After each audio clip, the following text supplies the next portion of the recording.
चाची लड़किया कैसे डूब गए? बाबुआ कैसे डूब गए? आज पढ़ के कहा तो मैं दीदी नहीं गया, हम कहनी दीदी आवत है तो छुट्टी नहीं गया भाई।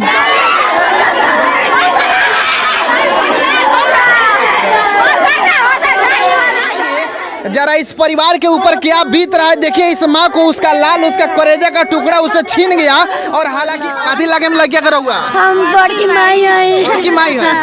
अच्छा, और लड़किया का माई रहुआ? हां दादा रे हमारे गाना।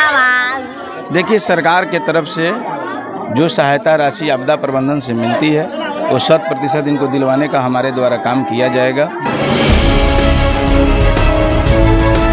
इस वक्त हम मौजूद है भलोहिया गांव में। पर क्या हुआ है कि एक बहुत बड़ी घटना हो चुकी है। यहाँ का एक छोटा सा लड़का नदी में डूबने से उसकी मृत्यु हो गई है। हम जानने का प्रयास करेंगे आखिर वो लड़का नदी के पास कैसे गया और उसकी मृत्यु कैसे हो गई। आदापुर क्षेत्र संख्या 12 के वर्तमान जिला परिषद पति रमेश सिंह यहाँ पर उपस्थित है। हम इनसे बात करेंगे और घटना के बारे में विशेष जानकारी लेंगे। जो बच्चा डूब गया है इसके ऊपर सरकार के द्वारा क्या लाभ दिया जाएगा? सरकार के द्वारा इसको जो आपदा प्रबंधन विभाग से 4 लाख रुपए की राशि मिलती है वह राशि मिलेगा, जिसमें यहाँ से जो सरकारी प्रक्रिया है उस प्रक्रिया के तहत पोस्टमार्टम के माध्यम से और यहाँ के अंचलाधिकारी के द्वारा लिख कर दिया जाएगा और निश्चित तौर पर ये 4 लाख रुपया की राशि सहायता राशि मिलेगी। अभी तक आदापुर प्रखंड के सीओ महोदय उपस्थित हैं कि नहीं? सीओ साहब नहीं आए, लेकिन सीओ साहब से लगातार बात हुई है और एनडीआरएफ की टीम की बुलाने की बात हो रही थी।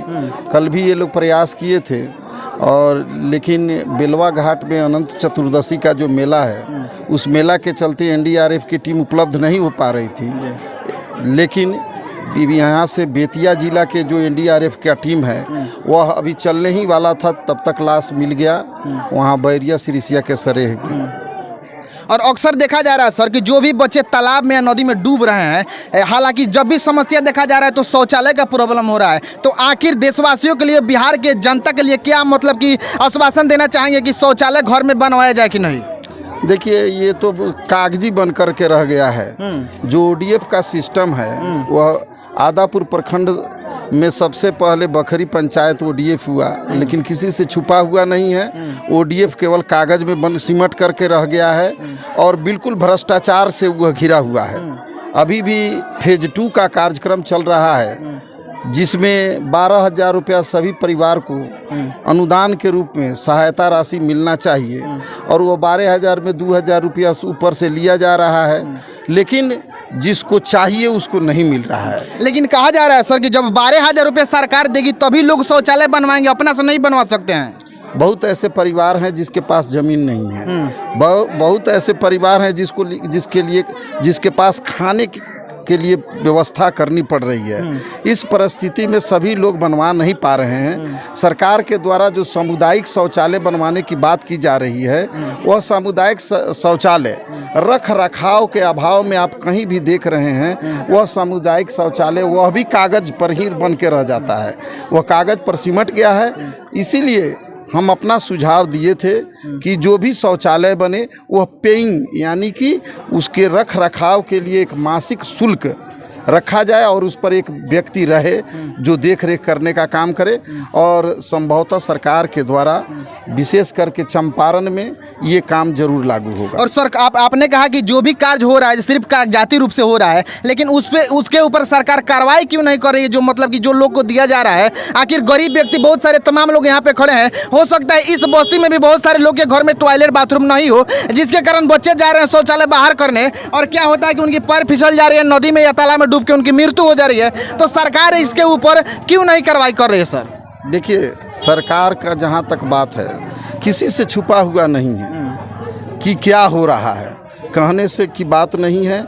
आप देख रहे हैं कि जितने भी काम हो रहे हैं जनप्रतिनिधियों के द्वारा, हम भी जनप्रतिनिधि हैं, हमारी भी जिम्मेवारी है, जनप्रतिनिधियों के द्वारा बिल्कुल गलत कार्यों में संलिप्त रहने के कारण सरकारी काम, सरकारी कार्य, लोक कल्याणकारी जितनी भी योजनाएं हैं भ्रष्टाचार से बिल्कुल भ्रष्टाचार भरा पड़ा हुआ है, जिस कारण धरातल पर कार्य उतरने में भारी कठिनाई हो रही है। आखिर में सर अब चलते चलते इस इस घर का जो बच्चा डूबकर उसकी मृत्यु हो चुकी है, क्या आश्वासन देना चाहते हैं? आश्वासन जो सरकार की व्यवस्था है, जो आपदा प्रबंधन विभाग के माध्यम से मिलना है, निश्चित तौर पर हम लोगों का सहयोग होगा। और ये मैं दावे के साथ कहता हूँ, ये जो 4 लाख रुपया मिलेगा, मैं परिवार वालों को भी आश्वस्त कर देना चाहता हूँ, उस बिल्कुल भ्रष्टाचार मुक्त होगा, उसमें एक पैसा नहीं लगेगा और 4 लाख रुपये की राशि 2 माह के अंदर मिलेगा। और सर एक और बहुत बड़ी सवाल है सर, बिजली के लेकर बहुत बड़ी समस्या है। आए दिन देखा जा रहा है कि शाम को जब 4 बज जा रहा है, 5 बज जा रहा है तो लाइन गायब हो जा रहा है, और लाइन आ रहा है के बार 10 बजे रात को। तो ये गर्मी का जो दिन चल रहा है इसमें बहुत सारी परेशानी हो गई। सर इस पर कदम कब उठेगा सर? बिजली के लिए आपसे छुपा हुआ नहीं है, हम लोग घेराव भी किए थे और बिजली का डिमांड किए, और यहाँ के कार्यपालक अभियंता रक्सौल के द्वारा यहाँ के जेई नीरज कुमार को दलाली में संलिप्त होने का आरोप लगाकर पत्र भी जारी किया गया, जिसको मैं सोशल मीडिया के माध्यम से चारों तरफ प्रकाशित भी किया। लेकिन मैं बार बार कह रहा हूँ, ये भ्रष्टाचार जो ऐसा जड़ जमा चुका है, इसके खिलाफ एक व्यक्ति को लड़ना बहुत ही नामुमकिन है। इसलिए जन सहयोग की आवश्यकता है, और जनप्रतिनिधियों का जो हालत है किसी से छिपा हुआ नहीं है। सारे जनप्रतिनिधि दिन दुगुना रात चौगुना आय अर्जित यानी कि अवैध संपत्ति अर्जित करने के पीछे पड़े हुए हैं। लोग सच्चाई के खिलाफ संघर्ष करना नहीं चाहता है।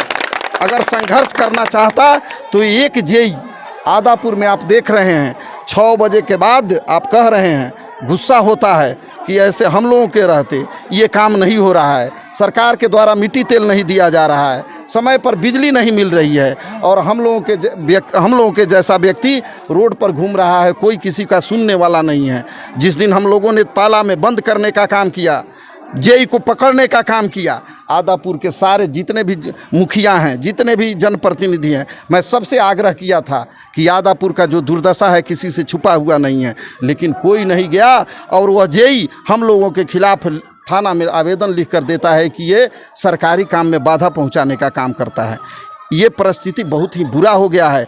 जन आंदोलन का जब तक रूप नहीं लेगा तब तक ये समस्या का समाधान होने वाला नहीं है। आज हमारे माथे है, कल इनके माथे है, इसलिए सभी को जगना पड़ेगा। और मैं दावे के साथ कहता हूँ, जनप्रतिनिधि जब तक अपने कर्तव्यों का पालन सही ढंग से नहीं करेंगे ये होता रहेगा, इसको कोई रोकने वाला नहीं है। और ये थे हमारे आदापुर 12 नंबर क्षेत्र के वर्तमान जिला परिषद पति रमेश सिंह, और बहुत बढ़िया इन्होंने बात किया। और मैं बस यही आपको कहना चाहता हूँ कि आदापुर प्रखंड में अभी हम लोग भलवैया गांव में उपस्थित हैं, जो कि यहाँ पर बहुत बड़ी घटना हो चुकी है। थोड़ा दृश्य में इधर दिखा दीजिए। तमाम लोग गांव के यहाँ पे खड़े हैं, और बच्चे का जो आदापुर थाना आ चुकी है और अपना कार्रवाई कर रही है। और आदापुर प्रखंड के सीओ महोदय से मैं कहना चाहता हूँ कि अब जहाँ भी है जल्द से जल्द यहाँ आने का प्रयास करें। वर्तमान जिला परिषद पति रमेश सिंह यहाँ पर उपस्थित है, और गाँव के यहाँ पर तमाम लोग उपस्थित है। थोड़ा इधर भी दृश्य में दिखा दीजिए, बहुत सारे लोग यहाँ पर। मैं बस यही कहना चाहता हूँ भारत देशवासियों को और बिहार राज्य के जितने भी लोग हैं उनसे मैं कहना चाहता हूँ कि अपने अपने घर में शौचालय की निर्माण कराएं, और छोटे छोटे जो बच्चे हैं उनको नदी तालाब के किनारे